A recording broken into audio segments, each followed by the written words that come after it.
अंगना दलनिया, बड़ी लछनदार बहू हाउ लक्ष्मीनिया।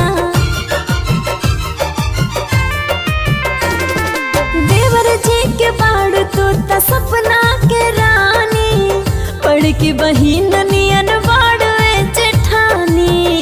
हमर निरहुआ के हो हमर निरहुआ के भगिया जगवलू। बतावा जान कौना बदरी में छिपल रहलू, बतावा जान कौना बदरी में छिपल रहलू, बतावा जान कौना।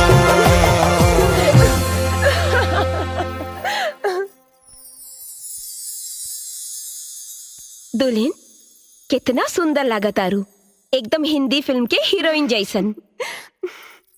दुल्हन एगो बात कही, आपन सुहाग